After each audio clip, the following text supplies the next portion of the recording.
एक रात जब एंटन अपने अध्ययन सामग्री पर झपकी ले रहा था, उसने अपने बड़े भाई को फुसफुसाते हुए सुना और जब उसने खिड़की से बाहर देखा तो उसने देखा कि बुलर फिर से छत पर है। लड़के को कूदने और खुद को चोट पहुंचाने से रोकने के लिए एंटन उसके पास दौड़ता है और उसे अंदर ले आता है। सबसे छोटा होने के बावजूद एंटन अपने भाई से कहीं अधिक जिम्मेदारी लेता है और यहाँ तक कि उसके स्कूल के काम में भी मदद करता है। ये जानते हुए कि बुलर अन्य लड़कों की तरह नहीं है, एंटन ने बड़े भाई की भूमिका निभाने का निर्णय लिया है और हर दिन अपनी माँ के साथ घर के कामों में मदद करता है। नाश्ता करने के बाद दोनों भाई एक साथ स्कूल जाते हैं और एंटन के पीछे एग्नेस चलती है, जो जाहिर तौर पर उससे प्यार करती है। अपने छोटे भाई की लगातार निगरानी से परेशान होकर बुलर कहता है कि वह खुद चल सकता है, इसलिए एंटन उसे परखने का फैसला करता है।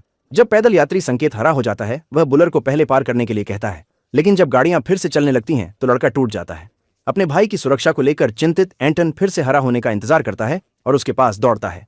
अपने उच्च स्तर के ऑटिज्म के कारण बुलर को कई उत्तेजनाओं से निपटने में कठिनाई होती है और उसकी अति संवेदनशीलता का मतलब है कि उसे बिना निगरानी के नहीं छोड़ा जा सकता। स्कूल पहुंचने पर एंटन देखता है कि एक समूह शरारती छात्र उनकी ओर आ रहे हैं और अपने भाई से छिपने के लिए कहता है, जबकि वह उनसे निपटता है। उसी समय बुलर को पता चलता है कि उसके भाई के स्नैक्स हर दिन चोरी हो जाते हैं और उसे बुरा लगता है कि वह उसकी मदद के लिए कुछ नहीं कर सकता। मनोचिकित्सक से मिलने के बाद घर जाते समय दोनों भाई झगड़ते हैं और एंटन अपने विशेष देखभाल की जरूरत वाले भाई के प्रति अपनी नाराजगी प्रकट करता है। जब उनकी मां कार पार्किंग में खड़ी करती हैं और खरीदारी करने जाती हैं, तो एंटन दो भाइयों को एक साथ गेंद खेलते हुए देखता है और उसे यह अनुभव न कर पाने का अफसोस होता है। जब वह घर पहुंचता है, बुलर अपने ड्राइंग सामग्री लेने के लिए दौड़ता है और पूरी रात अपने ही दुनिया में खोया रहता है। अपने भाई से माफी मांगने और उसकी दोस्ती वापस पाने के प्रयास में बुलर उसे अपने द्वारा बनाए गए चित्रों का एक ढेर देता है, लेकिन जैसे ही लड़का पीठ मोड़ता है, एंटोन उन पन्नों को कूड़ेदान में फेंक देता है। कुछ मिनट बाद वह अपने भाई को फिर से बड़बड़ाते हुए सुनता है और उसके पीछे छत पर चढ़ जाता है। हालांकि उसे नीचे लाने के बजाय एंटन कुछ नहीं करने का फैसला करता है और बस देखता है कि कैसे बुलर भयानक गिरावट का शिकार होता है। हालांकि वह अपने भाई से बहुत प्यार करता है, एंटन थोड़ी देर के लिए सोचने लगता है कि उसकी जिंदगी बहुत आसान हो जाएगी अगर वह बस मौजूद नहीं होता।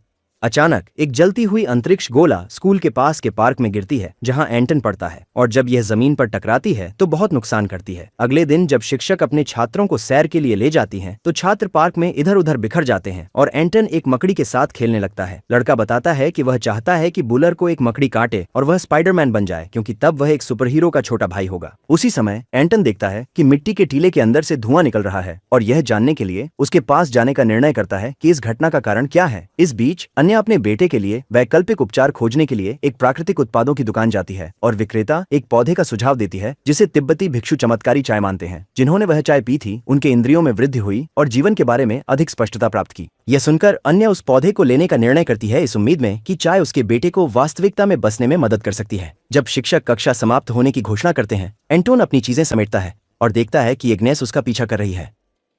उसे खोने के प्रयास में लड़का गलियारों में तेजी से चलता है और लगभग एक कर्मचारी को टक्कर मार देता है जो स्कूल की खिड़कियां साफ कर रहा था। उसी समय मैक्स और उसके गिरोह पर पानी गिर जाता है और एक श्रृंखला प्रतिक्रिया शुरू होती है जिसमें सभी लड़के प्रभावित होते हैं। सौभाग्य से एंटन मैक्स के उसे ढूंढने से पहले स्कूल से बाहर निकलने में सफल हो जाता है, लेकिन अपने भाई का बाहर इंतजार करते समय छात्रों द्वारा पकड़ा जाता है। अपने भाई को हमला होते देख बुलर छिप जाता है, हिम्मत नहीं जुटा पाता कि जाकर उसकी मदद करे। जब उसे एहसास होता है कि उसका भाई सब कुछ देखता रहा और कुछ नहीं किया, तो एंटन विद्रोह करता है और जब वह घर पहुंचता है तो उसे अपनी मां की बुलर के प्रति उसके व्यवहार की शिकायत भी सुननी पड़ती है।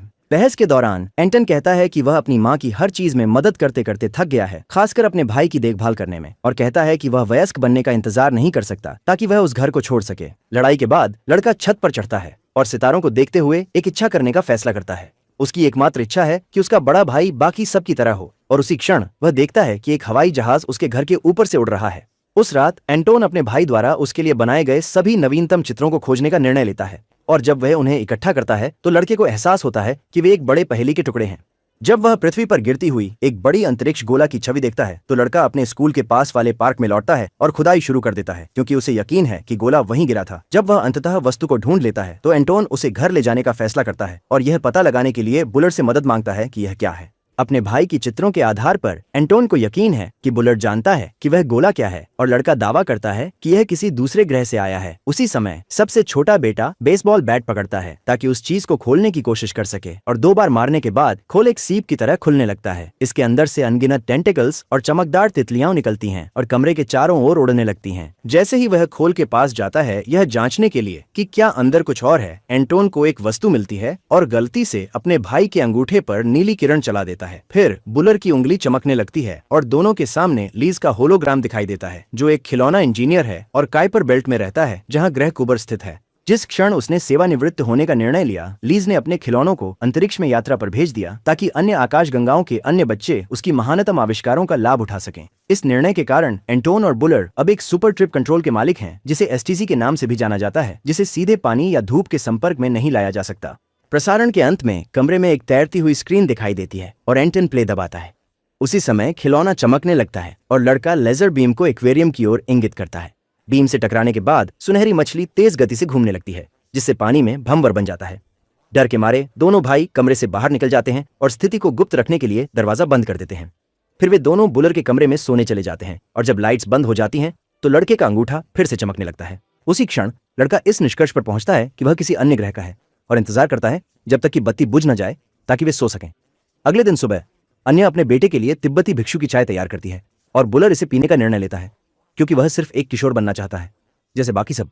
बाद में जब वह स्कूल से घर आता है तो दोनों भाई बहन यह पता लगाते हैं कि उनकी माँ एक डेट पर जा रही हैं और उन्हें उस रात घर पर अकेले रहना होगा। जैसे ही अन्या घर से बाहर जाती है, दोनों एंटोन के कमरे की ओर दौड़ते हैं और गोल्ड फिश को भंवर के चारों ओर तैरते हुए पाते हैं। यह समझने के प्रयास में कि वह खिलौना क्या कर सकता है, बुलर अपने भाई से उसे शूट करने के लिए कहता है और उसका पूरा शरीर चमकने लगता है। जब नीला रंग गायब हो जाता है, बुलर संवाद करने की कोशिश करता है, लेकिन उसकी आवाज फेल हो जाती है और एंटन उसकी मदद करने के लिए दौड़ता है। अचानक लड़का उठता है और पूरी तरह से अलग तरीके से व्यवहार करने लगता है, जैसे वह कोई और लड़का हो। ये समझने की कोशिश में कि क्या हो रहा है, एंटन बुलर के पीछे जाता है और यह जानकर खुश होता है कि उसे एक सुपर कूल बड़ा भाई मिल गया है। उस रात बुलर अपने छोटे भाई की होमवर्क में मदद करता है और एंटोन राहत महसूस करता है जब उसे एहसास होता है कि अब उसे यह काम नहीं करना पड़ेगा। जब वे घर से बाहर निकलते हैं तो दोनों भाइयों का सामना उनके पड़ोसी से होता है, जो लड़कों के घर के सामने के झंडे के खंभे पर बनी पेंटिंग्स की शिकायत करता है। जैसे ही वह आदमी अपनी कार में बैठकर चला जाता है, बुलर अपने हाथों से खंभे को नीचे खींचता है और उसे पड़ोसी के आंगन में रख देता है। उस क्षण एंटन अपने बड़े भाई पर बहुत गर्व महसूस करता है और उसकी ताकत से प्रभावित होता है। जैसे ही दोनों घर में प्रवेश करते हैं, एग्नेस एंटन से बात करने के लिए आती है, लेकिन लड़का उसे फिर से टाल देता है और दरवाजा बंद कर देता है। कुछ घंटे बाद अन्या अपने पड़ोस में पहुंचती है और जिस लड़के के साथ उसकी डेट थी उसे टालने की कोशिश करती है, लेकिन वह उसे घर तक छोड़ने पर जोर देता है। जब वह पिछवाड़े में पहुंचती है तो वह हेनरिक को अलविदा कहती है और उसे अंदर आने से रोकने के लिए उसके चेहरे पर दरवाजा बंद कर देती है। अगले सुबह बुलर के लिए चाय बनाने के बाद अन्या देखती है कि उसका बेटा अलग तरह से व्यवहार कर रहा है और कहती है कि वह उसके परिपक्व होने पर गर्व महसूस करती है। जब दोनों स्कूल जाने के लिए घर से निकलते हैं, एंटन अपने भाई का ध्यान आकर्षित करता है और उसे बताता है कि सावधान रहे कि उसकी माँ यह न देखे कि वह अलग है। जैसे ही वे स्कूल की ओर चलते हैं, उनके पीछे एग्नेस होती है और पहली बार एंटन को बड़े भाई द्वारा देखभाल किए जाने का अनुभव होता है। बाद में कक्षा के दौरान एग्नेस एंटन को एक नोट भेजती है जिसमें पूछती है कि क्या वह उसका बॉयफ्रेंड बनना चाहता है, लेकिन हाँ या ना में जवाब देने के बजाय वह विषय बदलने का फैसला करता है और एक टालमटोल जवाब देता है। अवकाश के समय मैक्स फिर से लड़के का नाश्ता चुरा लेता है और सिर्फ सैंडविच से संतुष्ट न होकर वह एंटोन की जेब खर्च भी चुराने का फैसला करता है। हालांकि पैसे देने के बजाय लड़का मैक्स से स्कूल के बाद मिलने के लिए सहमत होता है ताकि उसे अपने बड़े भाई से मिलवा सके। जैसा कि तय हुआ था, कक्षा के अंत में एंटन और उसका भाई छात्रों के गिरोह का इंतजार फुटबॉल मैदान पर करते हैं, लेकिन बुलर कुछ मिनट इंतजार करने के बाद चला जाता है। थोड़ी देर बाद मैक्स और उसका गिरोह आते हैं और एंटन घर लौटता है, कीचड़ से लथपथ। गुस्से में वह अपने भाई से बात करने जाता है कि क्या हुआ और कहता है कि यह सब उसकी गलती है। फिर लड़का अपने कमरे की ओर दौड़ता है और उस खिलौने को लात मारता है जो उसे अंतरिक्ष शैल में मिला था। उसी समय रिमोट कंट्रोल एक्वेरियम में गिर जाता है और काम करना बंद कर देता है। जब उसे एहसास होता है कि उसकी सुनहरी मछली अपनी धुरी के चारों ओर तैरना बंद कर चुकी है, तो एंटन यह देखने के लिए दौड़ता है कि क्या उस नीली रोशनी का प्रभाव उसके भाई पर भी रुक गया है, और जब उसकी शंकाएं सही साबित होती हैं तो वह निराश महसूस करता है। थोड़ी देर बाद अन्या घर आती है और जब उसे पता चलता है कि बुलेट सामान्य हो गया है तो वह निराश महसूस करती है, क्योंकि उसे एहसास होता है कि चाय का वांछित प्रभाव नहीं हुआ। अपनी माँ की आंखों में उदासी देखकर एंटन चीजों को ठीक करने की कोशिश करता है और अपने कमरे में हीटर के ऊपर एसटीसी रखता है, इस उम्मीद में कि यह फिर से काम करेगा। नहाने के बाद लड़का रात के खाने के लिए नीचे जाता है और देखता है कि उसकी माँ ने मिठाई के लिए आइसक्रीम केक बनाया है।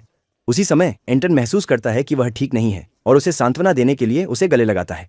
अचानक अन्या दरवाजे की घंटी सुनती है और उसे खोलने जाती है। उसी समय वह एग्नेस से आमने सामने होती है, जो कहती है कि उसके पास एंटन के लिए एक निमंत्रण है। लिफाफा खोलने के बाद लड़के को पता चलता है कि उस सप्ताहांत में एक वेशभूषा पार्टी होगी और एग्नेस उसे सलाह देती है कि वह एक अच्छा पोशाक चुने, क्योंकि वहां एक वेशभूषा प्रतियोगिता होगी। यह सुनकर एंटोन निमंत्रण को अस्वीकार कर देता है, लेकिन उसकी माँ जोर देती है कि वह अपने भाई के साथ जाए और कहती है कि वह पोशाकें उपलब्ध कराएगी। अगले दिन जब वह स्कूल पहुंचता है और मैक्स के गिरोह को आते देखता है तो एंटोन कचरे के डिब्बों के बीच छिप जाता है और इस बार बिना देखे बच जाता है। उसी समय उसे रिमोट कंट्रोल को फिर से काम करने का एक विचार आता है और जब वह घर पहुंचता है तो लड़का अपनी माँ के हेयर ड्रायर का उपयोग करके इसे ठीक करता है। जब वह ऐसा करता है तो सुनहरी मछली फिर से एक्वेरियम में तैरने लगती है और एंटन को एहसास होता है कि उसकी योजना काम कर गई है। हालांकि लड़का जश्न मना पाता उससे पहले ही लाजोस का होलोग्राम फिर से प्रकट होता है और उसे सूचित करता है कि एसटीसी 36 घंटे में स्थायी रूप से बंद हो जाएगा क्योंकि यह पानी के संपर्क में आ गया है। उसी समय एंटन अपने भाई के कमरे से तेज संगीत सुनता है और राहत महसूस करता है कि बुलिर फिर से अलग तरह से व्यवहार कर रहा है। अचानक लड़का खिड़की खोलता है और दौड़कर कूदने की तैयारी करता है। बाहर देखते हुए एंटन को पता चलता है कि उसका भाई उड़ सकता है और वह उसका पीछा करने के लिए नीचे की ओर दौड़ता है। अपने भाई को आकाश में एक सच्चे सुपर हीरो की तरह उड़ते हुए देखकर एंटोन को उस पर गर्व होता है और वह उसके पीछे शहर में दौड़ता है, अपने सुपर पावर वाले भाई के साथ होने के लिए उत्साहित होता है। हालांकि रास्ते में वह एग्नेस से मिलता है और उसे छिपना पड़ता है, जबकि वह अपने भाई को दुर्घटनाग्रस्त होते हुए देखता है। जब वह अंततः उससे छुटकारा पाने में सफल होता है तो एंटोन अपने भाई से मिलने के लिए दौड़ता है और यह देखकर राहत महसूस करता है कि वह पड़ोसी के बगीचे में हुए सभी नुकसान के बावजूद ठीक है। अचानक नोबी दरवाजे पर दिखाई देता है और दोनों भाई घर वापस दौड़ते हैं ताकि उनकी माँ के काम से घर आने से पहले वे शावर ले सकें। यह सोचकर चिंतित कि अगर उनकी माँ को पता चला तो वह क्या करेंगी, एंटन अपने भाई से कहता है कि वह अपनी सुपर पावर को गुप्त रखे, लेकिन बुलिर अपनी नई व्यक्तित्व को छुपा नहीं सकता। उसे इतनी स्वतंत्रता से बात करते देख अन्य को उम्मीद होती है कि उसका बेटा एक सामान्य लड़का बन जाएगा और यह महसूस करते हुए एंटन चिंतित हो जाता है, ये जानते हुए कि 30 घंटे से भी कम समय में बुलिर फिर से पहले जैसा हो जाएगा। अगले दिन अन्य स्वास्थ्य खाद्य स्टोर में और चाय खरीदने के लिए लौटती है क्योंकि वह मानती है कि यह पौधा उसके बेटे की ध्यान देने की क्षमता में सुधार कर रहा है। बाद में जब वह घर पहुंचती है तो वह अपने बच्चों को पार्टी के लिए 2 पोशाकें देती है और एंटन को अलग बुलाकर बात करती है। उससे वादा करवाने के बाद कि वह इसे गुप्त रखेगा, अन्य बताती है कि वह हर सुबह बुलिर को तिब्बती चाय क्यों देती है और कहती है कि इसके कारण लड़का बेहतर हो रहा है। अपनी पोशाक पहनने के बाद बुलिर अपने सुपर हीरो व्यक्तित्व को अपनाता है और उन लड़कों के पीछे जाने का फैसला करता है जो उसके छोटे भाई को चिढ़ा रहे थे।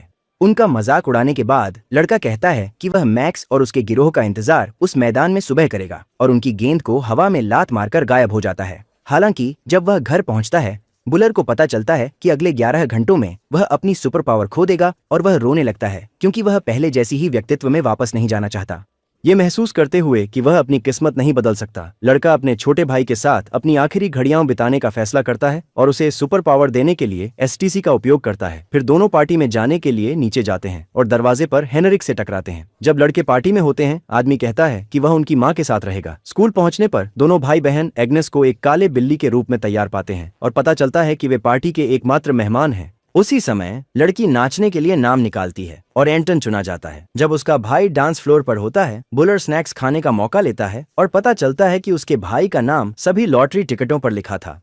एक लंबी रात की मस्ती के बाद एंटोन और बुलिर घर लौटते हैं, लेकिन महसूस करते हैं कि उनकी माँ हेनरिक की उपस्थिति में बहुत सहज नहीं है। इसलिए बुलिर उसे बातचीत के लिए आमंत्रित करता है और जब वे दूसरी मंजिल के बाथरूम में पहुंचते हैं तो वह आदमी स्थिर हो जाता है। जब एंटोन अपने दांत ब्रश कर रहा होता है, बुलिर उस आदमी को आदेश देता है कि वह चला जाए और फिर कभी उसकी माँ को परेशान न करे। जैसे ही हेनरिक दरवाजा बंद करता है, लड़के अन्या को छत पर ले जाते हैं और उसे वहां से सुंदर दृश्य दिखाते हैं। ये जानते हुए कि उनकी माँ पेरिस जाने का सपना देखती हैं, एंटोन और बुलिर उन्हें बाहों में लेकर सैर पर ले जाते हैं। कुछ मिनटों तक शहर के ऊपर उड़ान भरने के बाद वे आइसक्रीम लेने के लिए उतरते हैं और अपनी माँ के साथ फोटो खिंचवाने के बाद उन्हें वापस घर ले जाते हैं, यह जानते हुए कि वे जल्द ही अपनी सुपर पावर खो देंगे। जब वे बेडरूम में पहुंचते हैं, एंटोन और बुलिर को पता चलता है कि एसटीसी के हमेशा के लिए काम करना बंद करने से पहले केवल 15 मिनट बचे हैं और वे फिर से वही बन जाएंगे जो वे पहले थे। इसलिए वे अपने आखिरी मिनट मैक्स के पीछे जाने में बिताने का फैसला करते हैं, लेकिन रास्ते में बुलिर एक मोड़ लेने का निर्णय करता है और ऊंचाई पर उड़ने लगता है। सूर्योदय देखने के बाद दोनों भाई खिलौने की बीप सुनते हैं जो इसके आत्मविनाश का संकेत देती है।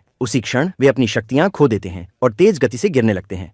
सौभाग्य से गिरते समय एंटन खिलौने से जुड़े आपातकालीन पैराशूट को खोलने में सफल हो जाता है और वे एक दूसरे को पकड़कर अंततः जमीन पर उतरते हैं। जब वे चारों ओर देखते हैं तो उन्हें एहसास होता है कि वे फुटबॉल मैदान पर हैं और बुलिर फिर से वही डरपोक और अंतर्मुखी लड़का बन जाता है जो वह पहले था। अपने भाई को शांत करने की कोशिश करते हुए एंटन मैक्स और उसके गिरोह को आते हुए देखता है और बुलिर को अपने पीछे रहने का आदेश देता है, ये महसूस करते हुए कि उसका छोटा भाई खतरे में है। बुलिर छात्रों को डराने की कोशिश करता है, लेकिन उसकी मुद्रा कोई आत्मविश्वास नहीं दिखाती और मैक्स जल्दी से समझ जाता है कि वह हानिरहित है। जब वह देखता है कि उसके भाई को उन लड़कों द्वारा धमकाया जा रहा है, एंटोन गुस्से में आ जाता है और बुलिर को लड़ाई के लिए चुनौती देता है। हालांकि इस बार भागने या छिपने की कोशिश करने के बजाय बुलिर यह तय करता है कि वह अपने भाई के साथ खड़ा रहेगा चाहे कुछ भी हो और लड़ाई के लिए तैयार होता है। दोनों अनाड़ी लड़कों को देखकर छात्र उन्हें गिरा देते हैं और जब उन्हें एहसास होता है कि यह जोड़ी असमर्थ है तो पूरा समूह जाने का फैसला करता है। उसी समय दोनों लड़के फिर से उठते हैं और अपने विरोधियों को एक और लड़ाई के लिए चुनौती देते हैं। एक बार फिर एंटन और बुलर आसानी से हार जाते हैं, लेकिन वे असफलता को स्वीकार नहीं करते और एक बार फिर उठने का फैसला करते हैं। हालांकि जब उन्हें एहसास होता है कि उनके विरोधी लड़ाई नहीं छोड़ेंगे, मैक्स और अन्य लड़के जाने का फैसला करते हैं और एंटोन अपने बड़े भाई को धन्यवाद देता है कि उसने उसकी रक्षा की, भले ही दोनों की पिटाई हो गई। एसटीसी वापस मिलने के बाद लड़के घर लौटते हैं और इसे एक गुप्त छिपाने की जगह पर रखने का निर्णय लेते हैं। हालांकि रात के दौरान कुछ पूरी तरह से अप्रत्याशित होता है और खिलौना चमकने लगता है, इतनी तेज रोशनी उत्पन्न करता है कि दोनों भाइयों की नींद खुल जाती है।